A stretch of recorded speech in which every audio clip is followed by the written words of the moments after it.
sunu jafe-jafe mooy sunu marché bi nga xam ne bii moom la ñu créé woon pour tund bi nga xam ne bii moo nekk ci commune Fandène li gi dalee Ndufak muy Léona muy Tawa muy Kër Thiam yi ñëpp dañ leen créé woon marché bi parce que dañoo nekk ci rebooru maanaam ci rebooru ville bi yàlla def na ñu def lotissement bi ñu defee lotissement bi maanaam suuf si nga xam ni moom lañ doon béy suuf soosu ñu jël ko def ko ay dëkkuwaay léegi nag boo béyul tul foo jaar nga def commerce looloo taxoon ñu créé marché bi ci réñu Pape Saliou Mbaye la ñu créé marché bi yàlla def na biñ ko créé c'était pour ñun maanaam ku béyatul mën a fexe nga yar jur mën a jaay si ñi nga xam ne ñii dañuy def petit commerce ñu dem wuti ay dugub ay gerte ñëw ci marché bi di ko jaay ñi nga xam ne ñii jën la ñuy def maanaam jën la ñuy jaay ñu mën a dem wuti jën ñëw jaay si fii bu ko defee au moins ñu am loo xam ne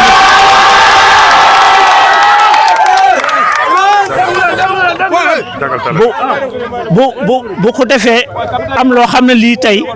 ñu mën koo yóbbu seen njaboot di ci suturloo depuis boobu à notre grande surprise nag ñun bi ñu fi jógee maire ñëw wuutuñu mu ñëw jël marché bi maire Augustin Tine mu ñëw jël marché bi signé ko ak promoteur boo xam ne bii ñëpp xam nañ promoteur bi ni mu demee ñun ñii xam nañ ko guddi xam nañ ko bëccëg tey marché boo xam ne bii tey mu ngi war a jege à peu près financement bi boo ko doon xayma tey war na jege à peu près 1 milliard nga dem wéet ak nit ci nekk nga signé ak moom convention loolu texte décentralisation da koo dakk li nga xam ni moo li nga xam ne lii moo jaadu texte décentralisation li nga xam ne moom la wax mooy appel d'offre la war a doon maanaam nga def lancer appel d'offre ñëpp ñi nga xam ni yaakaar nañ tey am nañu alal mën nañ ko liggéey ñu indi seen alal ñëw wanewu ne kat man bu mu joxe marché bi nii laa koy liggéey mais wéet koo xam ne ki ñuy waxaan xaw ma Ablaye Samb wéet ak moom signé ak moom convention boo xam ne bii li ci gën a yéeme mooy convention boo xam ne bii mën nañu wax ne indéterminé la mu nga mën ne alal boo xam ne bii da nga koo jël nga may ko Ablaye Samb waaw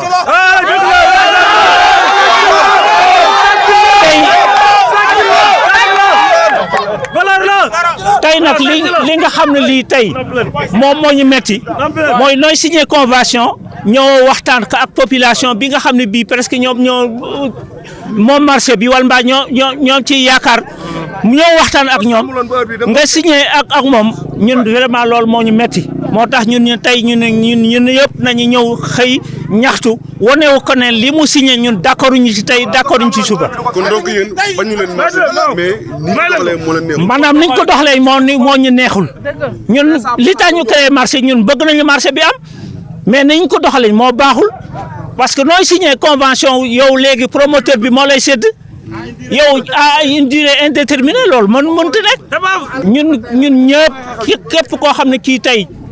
mën nga ñëw jàppale ci xeex bi ñun ñu ngi leen di woo ñi nga xam ne ñii les droits de l'homme maanaam ñi nga xam ne ñii tey ay ñu ngi xeex ci droits de l'homme ñoom ñu nañ ci ñëw jàpp ci xeex bi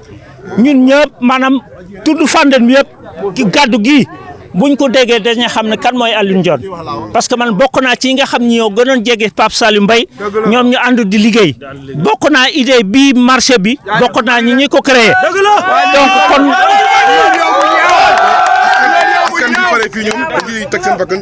non ñun kay nee naa la ñun sunu bakkan lañ ci teg ñun moom bañu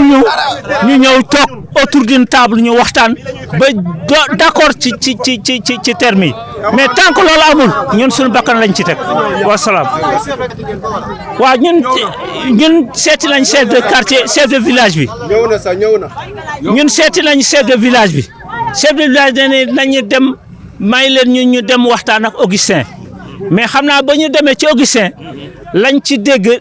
neexul a wax donc bi ñu ñëwee nag ñu ñëw toog noppi waxuñu ñu dara ñun tam ni ñu toog xaar mënatuñu xaar léegi nag moo tax ñu génn di ñaxtu non waxa tiit ci moom mais Mbaye Samb dafay am ay antécédents yoo xam ne yi dafay bari ñun xam nañu ay passé yoo xam ne rafetul te moom tey il n'a pas les capacités de réaliser ce marché là boo xam ne kii tey boo xoolee tey maquette bi wala mbaa plan bi boo demee mu sant fekk fa nga dem marché fekk fa nga foo dem fekk nga fa plan bi yow te ñun ñi nga xam ne ñi ñoo moom marché bi ñun xamuñu sax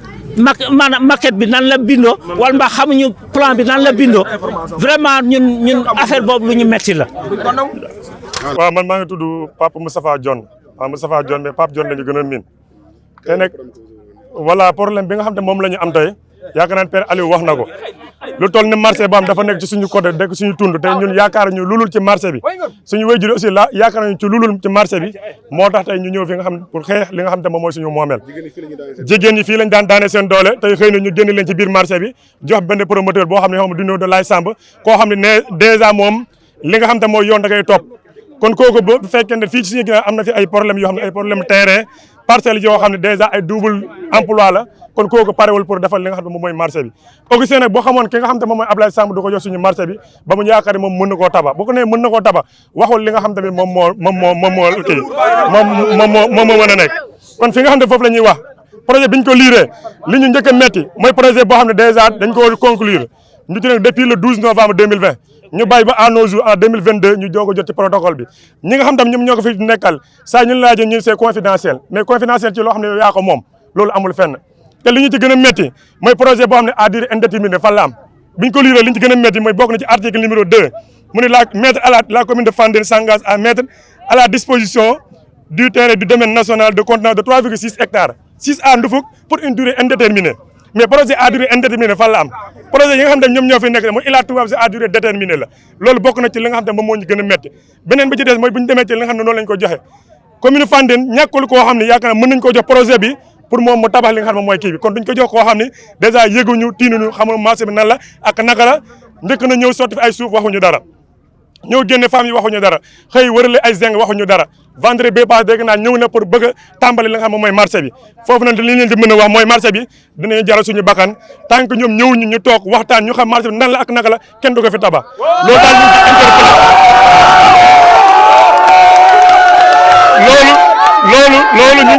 ñu loolu ñun dañoo tëb Augustin mais ñu ngi ci interpellé le président de la république ëllëg lu ci mën taxaw ñu xam ne ñu avertir na leen marché bi kenn du ko tabax tey kenn du ko tabax ëllëg tant que ñu tooguñu waxtaan ci ñi nga xam ne marché bi naka la ñu xam naka ak suñu bakkan nag lañ fiy teg liñ ciy wax mooy dañuy avertir ñi nga xam te ñooy autorité bi mooy le gouverneur préfet sous préfet maire de la ville de Thiès ñëpp dinañ leen adressé ay correspondance pour ñu avertir leen li nga xam tamit moom mooy ëllëg dara bu xewee ñu xam ni kon marché bi lii nii waxoon nañ leen ko buñ demee ci seetle ba aussi ni nga xam tam noonu lañ ko seetle nañ lañ ko seetle bi promoteur ne dina defar ñaari marché de légumes ñaari marché poisson 626 boutiques de type B1 2 boutiques de type B2 un centre commercial 63 magasins une marché de bétail et de volaille une chambre froide banque restaurant mosquée toilette public ak des parkings nan lañ ko séddale ñu ni commune Fandène lan la ci am 1/10 sur les lan 1/10 sur les baux de la banque du parking du restaurant du marché de bétail de volaille et de la chambre de froide mais ci biir loolu commune Fandène lan la ci amaat promoteur bi li nga xam ne moom la ñu am mètre carré bu ñu jaay pour commune Fandène am na ci 10 000 par mètre carré ba pare ñu jox ko 65 hectares de légumes 65 tamit pour poisson 15 boutiques de type du centre commercial 60 boutiques de type B1 10 magasins ñun ñi nga xam ne ñu moom suñu suuf ñun Ndufak Ngum Saan Léona Tawa Kër Thiem lan lañ ci am te marché bi nekk ci suñu suuf te biñ ko daggee suñu wayjur ñoo taxoon parce que ñoom dèjà ñoom ñoo njëkk a bale ñun ñoo njëkk a bale marché bi ñoom ñu commencé cee jaay ñu dem ba mbir mi leer ñu xëy génne leen ci marché bi ñoom ñu ngi ne la léegi fële la ñu taxaw ci naaj bi tàng di ci jaay ñoom ñu ngi ne kii ci biir loolu averti nañu ñi nga xam tam ñoom lañ ko sekkal dem nañu gis ak chef de village andi nañu li nga xam ne mooy ay résultats yu am wala ay réponses yoo xam ne tamit doy nañu bi ñu demee li nga xam ne moom la ñu am ci écho mooy le ministre boppam dafa leen ne carrément à partir tey bu fi kenn ñëw di dem wax lu jëm ci marché bi moo tax ñun tam ñu jëlee ko nii parce que fi ñu yaakaaroon ne bu ñu woo toogee waxtaan nañ tuddee consensus mais comme moom dafa rejeté kon cela veut dire que parewul pour delloo ginnaaw ñun aussi parewuñu pour dellu si ginnaaw lii nag plan A la plan B bi ñëwagul dañ leen doon avertir wax leen li nga xam te mooy tànk tey te à partir de tey bëgguñu fee gisati ki nga xam moom mooy promoteur bi ëllëg buñ fa gisatee lu fi xaw xam leen ne avertir nañ ñi nga xam te ñoom la ñu war a avertir kon fas yéene ci dellu ginnaaw incha allah dinañ jaral suñu bakkan ndax lii nii jihaad la ndax loo xam ne sa moomeel la suñu maam yi ñoom ñoo ñu ko bàyyi loon balaa nga dugg ci këru jàmbur balaa nga ko def dara boo duggee ci kër jàmbur donte lu baax fi nga koy def da nga waxtaan ak li nga ma waa kër ga mais jëloo mënoo toog sa ruq toog fi nga xam ne foofu nga war a toog nga décider li ngay décider signé joxe sans avis kii dëkk bi nii population nii rien nga toog fële depuis boobu la ñuy koy ñaan audience mun ñoo fee ba am audience lii nag mooy suñu audience président Macky Sall nag lañ koy adressé directement pour lu ci mën a xew ëllëg ñu xam ne ñun avertir nañ leen incha allah loolu daal la ñu fas yéene xew. li ñu fi boole nag yéen ñëpp xam ngeen ko jarul ñu fiy jaaraat yéen jigéen ñi est-ce que dégg ngeen li ñu wax ci texte bi dégg ngeen ko bu baax est-ce que d'accord ngeen ci kenn d'accordu ci marché bi ñun ñoo ko bale bu ñëwee ba mun fi di def ay zeng mu leer marché bi dépotoir mbalit la woon ñun ñoo ko bale woo village yi yëpp jigéen ñi ñuy bale ci koor maire yeeg paa yeeg ñëpp ñu nekk fi di bale ñu def fi seen bureau ñun ba léegi ñu dañoo jékki-jékki rek gis ñuy teg ay zeng ñuy defar xamuñu lu xew kenn xamul lu xew gis nga jigéen ñi nekkoon ci biir fee ñu ngi leen génnee fee ci biti ñun nag li ñuy bañ moom la ñuy bañ ba tey liñ doon bañ muusante di ko bañ marché bu mag di ko bañ marché xalga tamu tënkuñu amuñu doole moo ñu nar a daal ci marché bi te ñun duñu ko nangu suuf si suñu maam yi ñoo ko moomoon dañoo bëgg nañ ñu dimbali ñu des fi lii du en politique intérêt population bi la te mooy pour jeunes yi waaw lii nag première fois bi waaw incha allah. te marché bi baaxul na fi si jigéen ñi. baax na si jigéen ñi ba léegi ñun ñu ngi fi des xam nga bu ñu nekkee ci biir ba ñu génnee leen ci mbedd mi ñu toog fii di liggéey kon bëgg nañoo liggéey ci marché bi amul sécurité amul dara waaw. ñun ñoo nar a doon ay client ñu ngi noonu ay client ëllëg la ñu nar a doon ëllëg waaw bëgguñu ko dañoo war a mën a ñëw di jaay waaw am place di jaay ñoo moom marché bi ñoo ko moom waruñu doon ay client ëllëg duñu ko nangu tey duñu ko nangu ëllëg. Le problème, c'est que nous avons toujours voulu un marché parce que nous habitons loin, presque un peu loin de la ville. Les marchés sont éloignés. Ouais. Et c'est pourquoi les habitants de cette zone ont accepté d'octroyer leur terrain pour abriter ce marché. Mais nous n'avons pas les moyens de le construire. Et c'est pourquoi lorsque nous avons entendu que Augustin a trouvé un promoteur, nous avons applaudi, nous étions très contents. Mais nous ne savions pas que le promoteur, c'est un voleur du nom d'Abdoulaye Samb. Et nous avons les preuves à l'appui. Cet article est là pour corroborer mes dires. Donc il n'y a rien à refuter ici. Ouais. Le promoteur, c'est un voleur. Donc, nous ne pourrons pas atteindre nos objectifs si ce promoteur continue ce qu'il a commencé. C'est pourquoi nous le demandons. Nous lui demandons d'arrêter. Et nous demandons à monsieur le maire de nous chercher un autre promoteur. Et aussi de revoir les termes de ce contrat. Parce que ça n'arrange pas les habitants de cette zone. Oui. S'il le fait, il y aura la paix. Mais s'il ne le fait pas, il nous a déclaré la guerre et nous ne reculerons devant rien jusqu'à atteindre nos objectifs.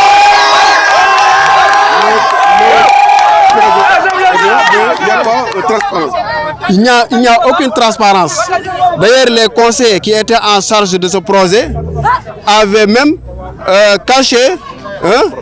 le protocole. Ils avaient même caché le protocole. Donc,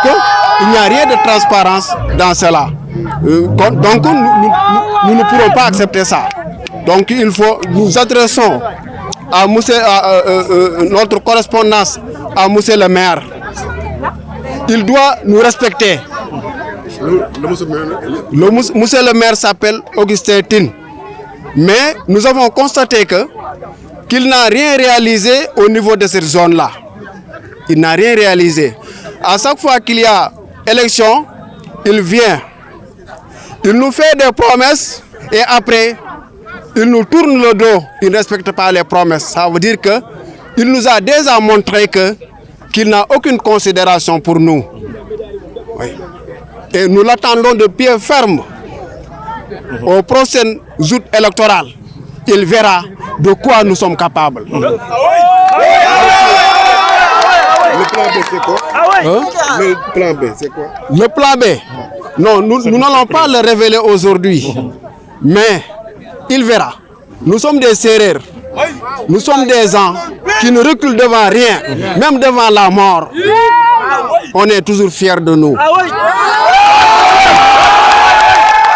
Je pense qu'il va recevoir le message et il va faire tout pour que ce problème soit résolu, sinon il verra.